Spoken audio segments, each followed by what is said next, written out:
അന്തരിച്ച സംവിധായകൻ ഷാഫിയുടെ മൃതദേഹം എളമക്കരയിലെ വീട്ടിലെത്തിച്ചു. അല്പസമയത്തിനകം മൃതദേഹം മണപ്പാടിപ്പറമ്പ് കൊച്ചിൻ സഹകരണ ബാങ്ക് ഹാളിൽ പൊതുദർശനത്തിന് വെക്കും. 12 മണിവരെ അവിടെ പൊതുദർശനമുണ്ടാകും. ഖബറടക്കം വൈകിട്ട് 4 മണിക്ക് കലൂർ മുസ്ലിം ജമാഅത്ത് ഖബറിസ്ഥാനിൽ നടക്കും.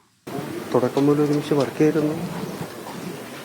അതുമുതൽ ഇങ്ങനെ നിരന്തരം വിളിക്കുകയും കാണുകയും സഹകരിക്കുകയൊക്കെ ചെയ്തു. പ്രതീക്ഷിക്കാത്ത ഒരുപാട് ഇനി വർക്ക് ചെയ്യാനും ഒക്കെ ഒത്തിരി മോഹിച്ചതിനിടയ്ക്കാണല്ലോ പെട്ടെന്ന് പോയി. പ്രയാസമുണ്ട് എല്ലാവർക്കും. കുടുംബം വേദനിക്കുന്ന പോലെ തന്നെ കൂട്ടുകാർക്കും ആയിരിക്കും തോന്നുന്നു. അശ്വിൻ പാലാഴി വിവരങ്ങളുമായി ചേരുന്നുണ്ട്. അശ്വിൻ, മലയാളികളെ ഏറെ ചിരിപ്പിച്ച പ്രിയപ്പെട്ട സംവിധായകനാണ് വിട പറഞ്ഞു പോകുന്നത്. അവസാനമായി അദ്ദേഹത്തെ ഒരു നോക്ക് കാണാൻ സുഹൃത്തുക്കൾ, ചലച്ചിത്ര രംഗത്തെ പ്രമുഖരൊക്കെ എത്തുന്നുണ്ട്. എന്താണ് പുതിയ വിവരങ്ങൾ അശ്വിൻ പാലാഴി?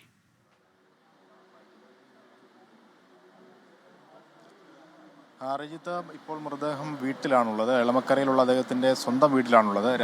പുലർച്ചെ 2 മണിയോടുകൂടി തന്നെ ആശുപത്രിയിൽ നിന്ന് ഇവിടേക്ക് എത്തിച്ചിരുന്നു. എന്തായാലും ഇവിടേക്ക് അധികം ആളുകൾ എത്താനില്ല. എല്ലാവരും പൊതുദർശന സ്ഥലത്തേക്കാകും എത്തുക എന്നുള്ളതാണ് അറിയിച്ചിട്ടുള്ളത്. ഏറ്റവും പ്രധാനമായി അദ്ദേഹത്തിൻ്റെ ഏറ്റവും അടുത്ത ബന്ധുക്കളൊപ്പം തുടക്കം മുതൽ അദ്ദേഹത്തിൻ്റെ സിനിമകൾക്കൊപ്പം ഉണ്ടായിരുന്ന ആളുകളൊക്കെയാണ് ഇവിടേക്ക് ഇപ്പോൾ എത്തുന്നത്. ഒപ്പം ലാൽ, സംവിധായകനും നടനുമൊക്കെയായ ലാൽ രാവിലെ തന്നെ ഇവിടെ എത്തിയിരുന്നു. അദ്ദേഹത്തിൻ്റെ ആദ്യ ചിത്രമായ വൺമാൻ ഷോയിൽ ഏറ്റവും പ്രധാനപ്പെട്ട വേഷം കൈകാര്യം ചെയ്ത ആളുകൂടിയാണ് ലാൽ. അതിലെ ഹരിനാരായണനെ മലയാളികൾ ഒരിക്കലും മറക്കാത്തൊരു കഥാപാത്രം കൂടിയാണ്. അങ്ങനെ 2001 പുറത്തിറങ്ങിയ വൺമാൻ ഷോ, അതിനുശേഷം കല്യാണരാമൻ, അങ്ങനെ തുടർച്ചയായി വന്ന എല്ലാ സിനിമകളിലും ഒരു പ്രധാനപ്പെട്ട കഥാപാത്രമായി നമ്മുടെയൊക്കെ മനസ്സിൽ തങ്ങി നിൽക്കുന്ന ഒരാളായി ആരെങ്കിലുമൊക്കെ ഉണ്ടാകും. അങ്ങനെയുള്ള ആളുകളെല്ലാം രാവിലെ വീട്ടിലേക്ക് എത്തുന്നുണ്ട്. ഏറ്റവും പ്രധാനമായി സലീം കുമാറാണ്. സലീം കുമാർ അദ്ദേഹത്തിൻ്റെ ഒട്ടുമിക്ക എല്ലാ ചിത്രങ്ങളിലും 17 ചിത്രങ്ങൾ എടുത്തിട്ടുള്ളത്. ആ 17 ചിത്രങ്ങളിൽ ഭൂരിഭാഗം ചിത്രങ്ങളിലും സലീം കുമാറിനൊരു പ്രധാന വേഷം ഉണ്ടായിരുന്നു എന്നുള്ളത് എടുത്തു പറയേണ്ടതാണ്. അങ്ങനെ അദ്ദേഹത്തിൻ്റെ ചിത്രങ്ങളിൽ അവിഭാജ്യ ഘടകമായിരുന്ന ഒരുപാട് ആളുകളുണ്ട്.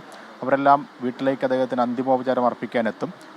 ഏകദേശം ഒരു 10 മണിയോടുകൂടി ഇവിടെ നിന്ന് മൃതദേഹം ടൗണിലേക്കുള്ള കലൂരുള്ള പൊതുദർശനം നടക്കുന്ന സ്ഥലത്തേക്ക് കൊണ്ടുപോകും എന്നുള്ളതാണ് അറിയിച്ചിട്ടുള്ളത്. ഇപ്പോൾ NM ബാദുഷ നമുക്കൊപ്പം ചേരുന്നു. ഈ നിലവിൽ ക്രമീകരണങ്ങളിൽ എന്തെങ്കിലും മാറ്റമുണ്ടോ പൊതുദർശന സമയത്തിൽ? ഇതുവരെ നിലവിൽ മാറ്റമൊന്നുമില്ല. ഒരു 9-9:30 ആകുമ്പോൾ ഇവിടെ നിന്ന് നേരെ ഹാളിലോട്ട് കൊണ്ടുപോകും. ഒരു 12-12:30 വരെ അവിടെ പൊതുദർശനം ഉണ്ടാവും. അത് കഴിഞ്ഞ് തിരിച്ച് ഇങ്ങോട്ട് തന്നെ കൊണ്ടുവരും. ഇവിടെ നിന്ന് ഒരു 3-3:15 ആകുമ്പോൾ എടുത്ത് 4 മണിക്ക് പള്ളിയിലടക്കും. സുരേഷ് ഗോപി അടക്കമുള്ള ആളുകൾ എത്തുന്നുണ്ടെന്ന് തോന്നുന്നല്ലേ? എല്ലാവരും അവിടെ എത്തുന്നുണ്ട്, ഇവിടെ എത്തുന്നുണ്ട്. സുരേഷ് ഏട്ടനൊക്കെ ഇപ്പോൾ ഇങ്ങോട്ട് വരുന്നുണ്ട്. എന്തായാലും കേന്ദ്രമന്ത്രി സുരേഷ് ഗോപി അടക്കമുള്ള ആളുകൾ വീട്ടിലേക്ക് എത്തും. അപ്പം തുടക്കം മുതൽ ഞാൻ ആദ്യം സൂചിപ്പിച്ചതുപോലെ സിനിമയുടെ ഓരോ സിനിമയിലുമൊക്കെ പ്രധാന വേഷങ്ങൾ ചെയ്ത ആളുണ്ട്. മമ്മൂട്ടിയെ വെച്ചൊക്കെ ഒരുപാട് ചിത്രങ്ങൾ എടുത്തിട്ടുണ്ട്. അതെല്ലാം ഹിറ്റായിരുന്നു. വെനിസിലെ വ്യാപാരിയൊപ്പം ചട്ടമ്പി നാട്, അങ്ങനെ മമ്മൂട്ടിയുടെ ഒരുപിടി നല്ല ചിത്രങ്ങളൊപ്പം മായാവി, അങ്ങനെ ഒരുപാട് ചിത്രങ്ങളുണ്ട്. മമ്മൂട്ടിയെ പ്രധാനമായി നമ്മുടെയൊക്കെ മനസ്സിൽ അദ്ദേഹത്തിന് ഒരുപാട് ചിത്രങ്ങളുണ്ട്. പക്ഷേ നമുക്ക് എപ്പോഴും ഓർത്തെടുക്കാൻ കഴിയുന്ന ഒരുപിടി നല്ല ചിത്രങ്ങൾ മമ്മൂട്ടിയെയും ദിലീപിനെയും ജയസൂര്യയും ഒക്കെ വെച്ചെടുത്ത ഒരാളാണ്. അവരെല്ലാം ഈ വീട്ടിലേക്ക് അദ്ദേഹത്തെ അവസാനമായി കാണാൻ എത്തുന്നുണ്ട്. എന്തായാലും അദ്ദേഹത്തിൻ്റെ അവസാന ചിത്രം ആനന്ദം പരമാനന്ദമായിരുന്നു. 2022 പുറത്തിറങ്ങിയതാണ്, ഷറഫുദ്ദീനെ നായകനാക്കിക്കൊണ്ട്.